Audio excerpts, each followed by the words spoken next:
love the dear hearts and gentle people who live in my hometown, because the dear hearts and gentle people will never ever let you down. They read the good book, from Friday till Monday. That's how the weekend goes. That's how it goes. I've got a dream house I'll build there someday with picket fence and rambling rose. I feel so welcome each time that I return, that my happy heart keeps laughing like a clown. I love the dear hearts and gentle people who never ever let you down. There's a place I want to be, and it's back in Tennessee, where friendly neighbors smile and say hello. Why, it's a pleasure and a treat to meander down the street. That's why I want the whole wide world to know. Love the dear, dear hearts and gentle people who live in my hometown. 'Cause the dear, dear Good. and gentle people will never, ever, never, ever let you down. They read the good book from Friday till Monday. That's how the weekend goes. I've got a dream house I'll build there one day with picket fence and rambling rose. I feel so welcome each time that I return, that my happy heart keeps laughing like a clown. I love the dear hearts and gentle people who live and love in, Who live and love in, who live and love in my hometown.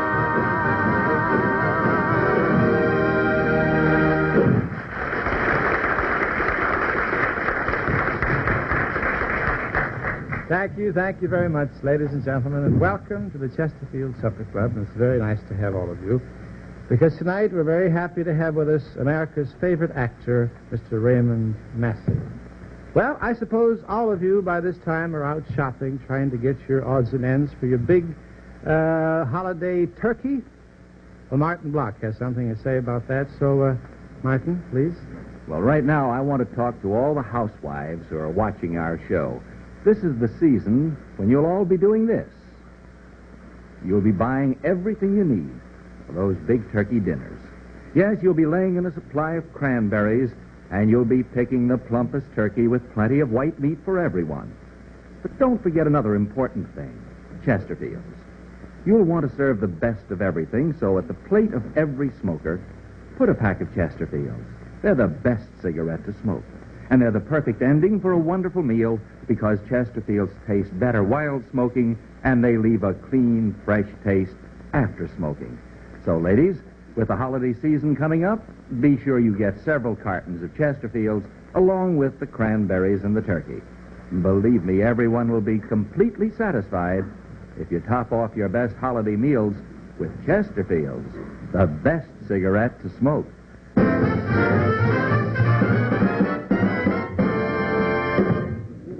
I had to get this thing because I liked it. Oh, it was wonderful. It was wonderful. Hey. Oh, it's just something. Hey! You're ignoring me. You're not paying any attention to me. What's going on? Well, Mitchell was just showing us his new vanity. Yeah, Perry, didn't you read the papers? You know, this Ben Russell of Fashions Foundation said all men have to carry vanities. So I got one. I think it's very pretty. Yeah, it's pretty good. I like it.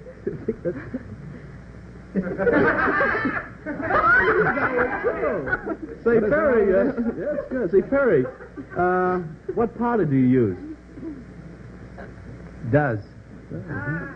What kind of powder do you use? Swan soap.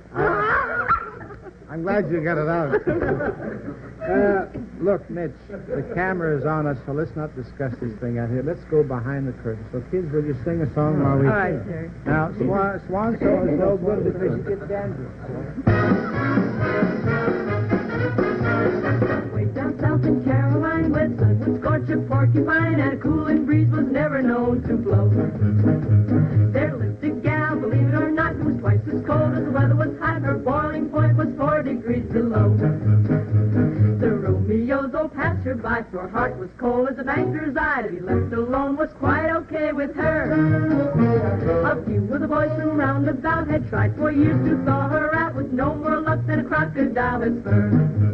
They call her Deep Freeze Dinah from sunny Carolina. She's the coldest gal in town.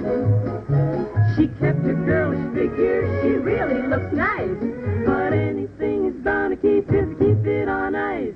She once caused a confusion by giving a transfusion, cause the patient nearly froze to death. She gets a lot of fan mail from the land of ice and snow, for she's become the pin-up gal for lonesome Eskimos.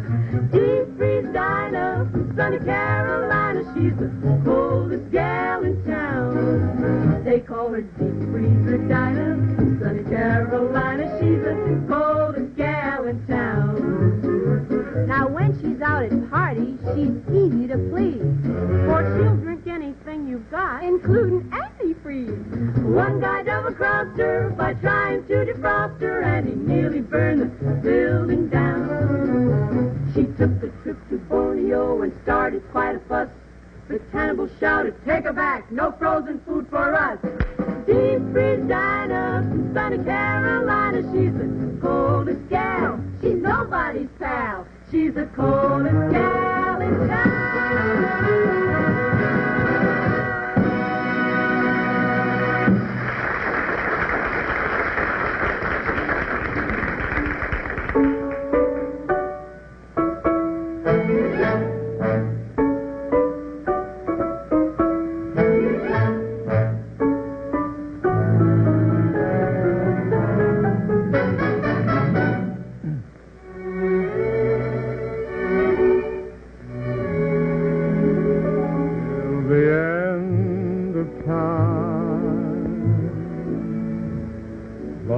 Stars are in the blue,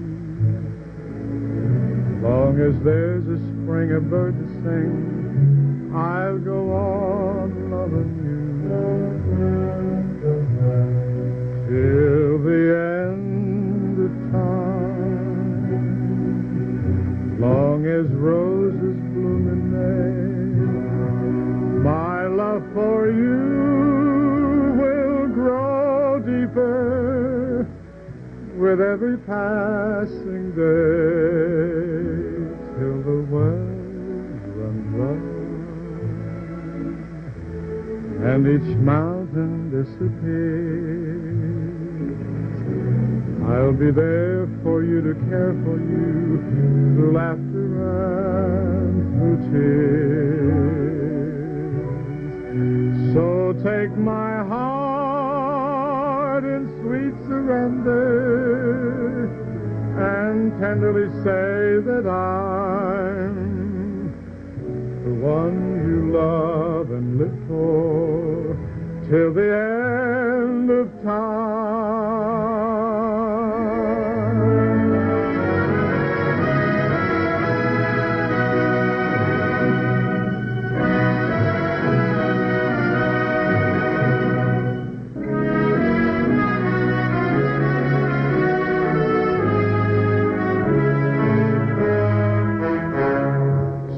Take my heart in sweet surrender and tenderly say that I'm the one you love and live for till the end of time.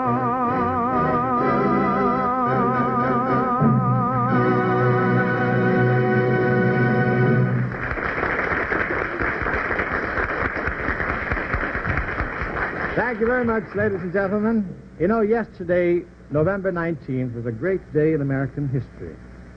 The UN settled quite a few problems. Notre Dame won another football game. And Mrs. Como unbalanced the family budget by buying a 25-pound turkey. Yesterday, November 19th, was also the anniversary, the 86th anniversary of Lincoln's Gettysburg Address. That's true. Of course, I wouldn't have known either had my little daughter trapped me into helping her with her homework. Now, I was sitting in the library, and I was watching The Lone Ranger. It was pretty exciting.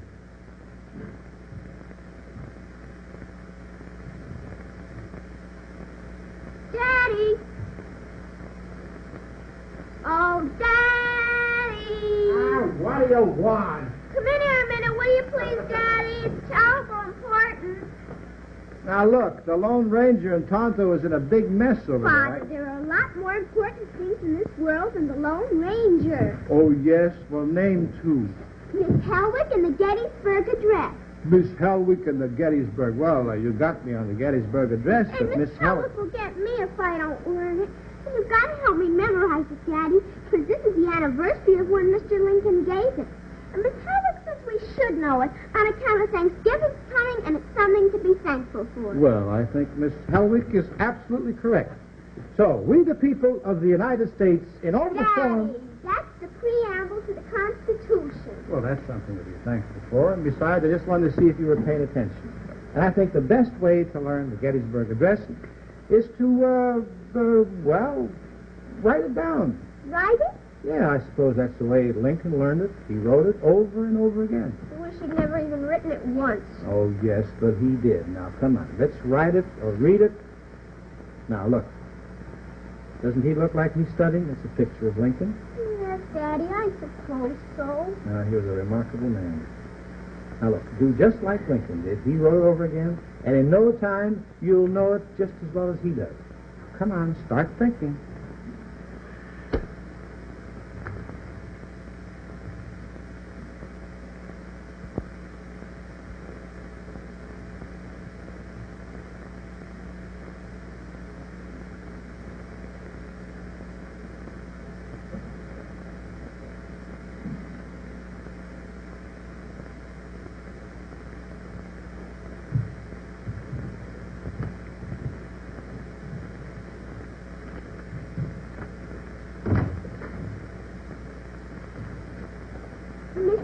Mr. Lincoln? Yeah? Mr. President Abraham Lincoln? That's right, young lady. At your service, ma'am. I don't see any reason why I have to memorize your old speech. Well- You? Well, no, I don't. Good. I'm going to tell Miss Helwick that you said I didn't have Now, wait a minute, young lady. But you said that I... Now, listen. I don't really know what speech you're talking about. I made so many. With the Gettysburg Address. Gettysburg? Oh, now, don't tell me you've never heard of Lincoln's Gettysburg Address. But you had to. You made it. Well, seems I did. Oh, after the big battle out there. Around July, wasn't it? I suppose so. Oh, no, it was in November, because in our school we... Oh, November, at the dedication of the cemetery. But I never said anything that day. Mr. Everett was the speaker. Mr. Everett? That's right, Mr. Edward Everett. Say, they don't want you to memorize his speech, do they? I don't think so. Oh, that's good. I got pretty restless during his speech, though he was the finest speaker in the land. My goodness, he went on and on. I think he talked about 2 hours, and I'd been riding horseback in the parade all morning. The president rode a horse. Well, I guess you wouldn't exactly call it riding with these long legs of mine. More like walking with a horse, walking under me. Oh, you're funny, Mr. Lincoln. I am? I only meant it to... I know. Now, about this speech in the cemetery. Yes, at Gettysburg. Now, you did make a speech. Well, I probably made a few appropriate remarks, but... Now, Mr. Lincoln, you know very well that you made this speech at Gettysburg. And you know very well that it's in our history book, and the Miss Helwick said I had to memorize it word for word. Maybe you could help me memorize it. Oh, would you, Mr. Lincoln? Would you, please? Well, now, I can't imagine what I said that they put in the history books. Gettysburg. Mr. Lincoln, would you help me memorize it, please? Would you? Well, I'd be happy to, but you'll have to tell me what I said that day. You didn't memorize your own speech? I don't believe so. Well. I don't know whether I should tell Miss Helwick about this. No, please don't. But it seems to me that if anybody should have to memorize Lincoln's Gettysburg Address, it would be you, Mr. Lincoln. So I'll have to teach it to you. Well, now, I'd be proud to have you teach me, little lady. Pay very close attention. 407 years ago, 407 years ago, our fathers brought forth our fathers brought forth on this continent a new nation. conceived in liberty, and dedicated to the proposition that all men are created equal. Now we are engaged in a great civil war, testing whether that nation or any nation so conceived and so dedicated can long endure. We are met on a great battlefield of that war. We have come to dedicate a portion of that field as a final resting place of those who here gave their lives that that nation might live. It is altogether fitting and proper that we should do this. But in a larger sense, we cannot dedicate, we cannot consecrate, we cannot hallow this ground.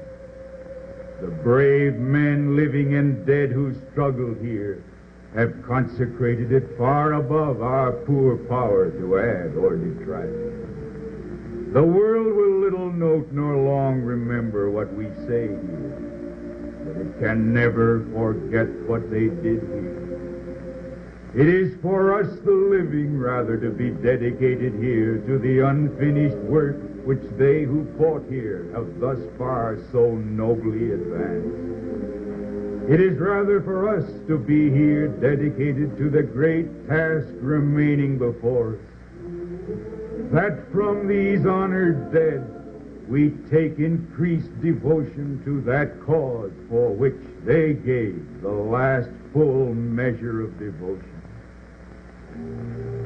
That we here are highly resolved that these dead shall not have died in vain, that this nation under God shall have a new birth of freedom, and that government of the people, by the people, for the people, shall not perish from the earth.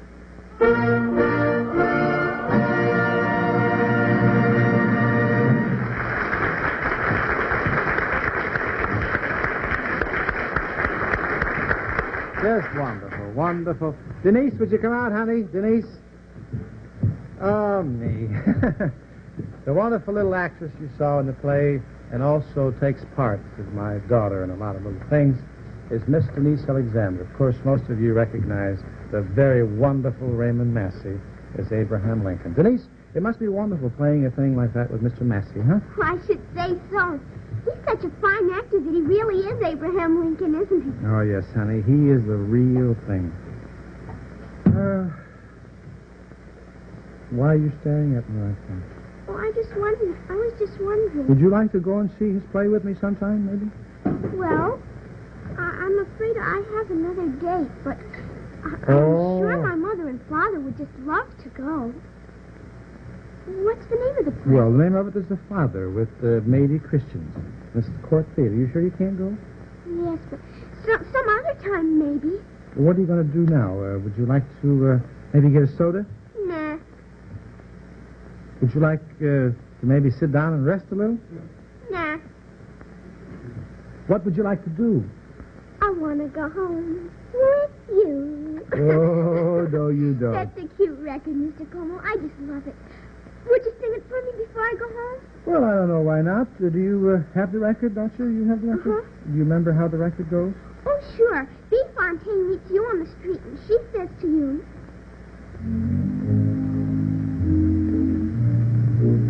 Terry, it's such a beautiful night. Let's take a ride. Well, how about a walk through the park? Oh, Well, what would you like to do?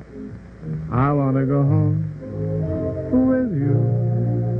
I want to go home with you. I want to meet the family.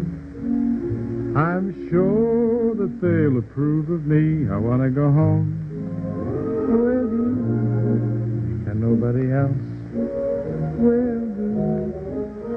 Kissing goodnight at your front door makes me love you more and more. I want to go home with you. Uh-oh, Terry. Here come my two sisters. Hi, Harry. Oh, Hi, Marge. Hi, Jay. What are you doing here? Just walking. Well, why don't you just go on? Go down and get yourself a soda. Ah. Well, go down and get a haircut or something. Ah. What do you want to do? We want to go home Uh-huh. with you. What, the three of you? We want to go home with you. We want to meet your family. We're sure your pa and ma'll agree. We want to go home Boom, boom, boom, boom. and nobody else will. And when we get to your front door, we're gonna love you more. We're gonna love you more, buddy. What I said.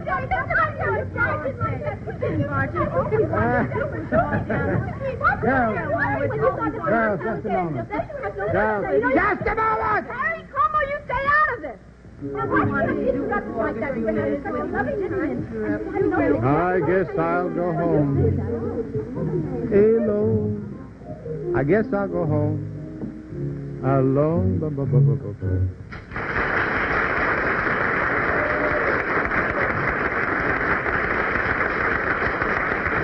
Let me ask you something. What do those words mean to you? Right combination of the world's best tobaccos. Now, if you're a Chesterfield smoker, they mean an awful lot. But if you're not, well, let me show you what these words can mean to you. In Chesterfield, we know we have the best tobaccos that money can buy. But these world's best tobaccos are only half the story. It's the right combination, the perfect blending of these tobaccos that result in Chesterfield the one cigarette that's A, always milder, much milder than other cigarettes because of this blend. B, better tasting, taste better than other cigarettes because of this blend. C, cooler smoking. Chesterfield smoke cooler than other cigarettes because of this blend. Yes, this perfect blend, this right combination of the world's best tobaccos makes every Chesterfield the best cigarette to smoke. So, in the fresh white pack, or the clean white carton, or the new Happy Birthday carton, ABC, always buy Chesterfield. And by the way, cigarette dealers, if you haven't received your supply of Chesterfield's birthday slip-over cartons, well, just send a penny postcard with your name and business address to Chesterfield, Box 21, New York City. We'll send you your supply by return mail. Let's go back and spend a day at college. Let's go back and spend a day at school, where every old alumnus is calling out to summon us. Come back to IOU. Yes, sir, the college spirit is catching up with everybody, and tonight is catching up with us. This time of the year around Thanksgiving means football, rallies, bonfires, and best of all, homecoming. That wonderful day when you get your old cardigan out, get your old beady cap, and try to hide that bay window that you've been carrying around. And you take a walk down to campus, you meet a guy that you've gone all the way through school with, and you sit there, you want to have a nice heart-to-heart talk, but what the heck is his name? Hello. How are you? How's the folks? What's new? I'm great. That's good. Knock wood. Well. What say? How you been? Nice day. How's tricks? What's new? That's fine. How are you? I'm sure I know your face, but I just can't recall your name. Well, how you been, old boy? You're looking just about the same. Hi-ho. That's life. What's new? How's the wife? Come a run. Oh, my. Ta-ta. Hallelujah. Goodbye. And there was another name you probably forgot, but you never forgot the way he looked. He always did get your goat, and he still hasn't lost that horrible raccoon coat. Walks collegiate clothes. He's a ladies' man. Gets that swagger and gets that pose. He's a ladies' man. As a lover, the boys are car. When he gets them beside his car, he goes over the course in par. He's a ladies' man. Well, along about evening, maybe you'll be passing that old frat house. That fellow sitting there probably reminds you of yourself back in the distant past. A gay young blade who would serenade even a window shade. The girl of my dreams is the sweetest girl of all the girls I know. Each sweet co-ed like a rainbow trail fades in the afterglow.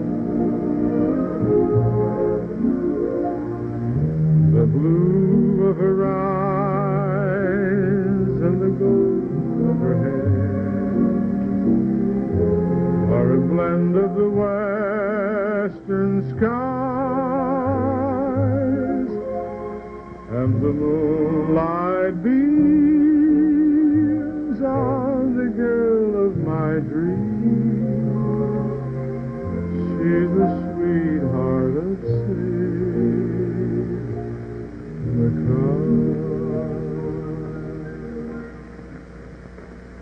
East or west, on every campus it will be the same. But there's nothing quite as exciting as the rally before the big game.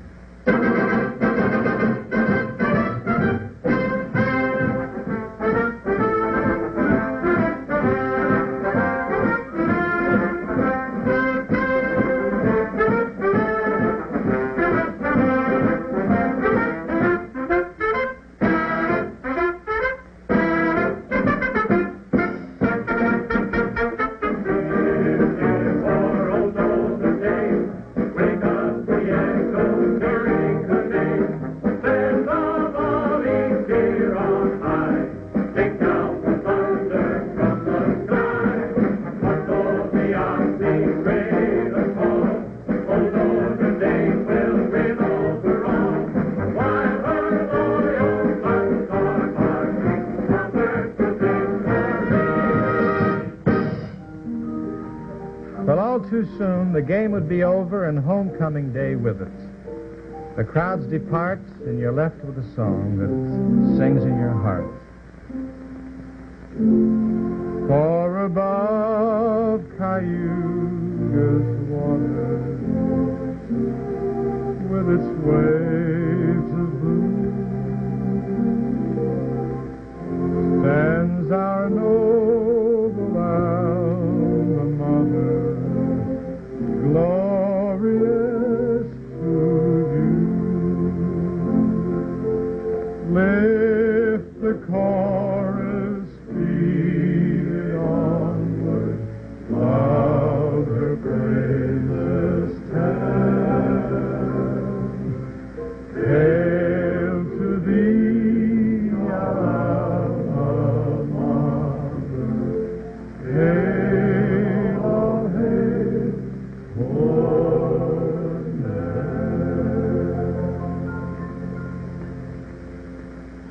Well, supper clubbers, that's it for tonight. We hope that you'll join us next Sunday when our guests will be Victor Borga and Patty Page. So on behalf of the whole cast, and for my cigarette, a wonderful cigarette, Chesterfield, good night.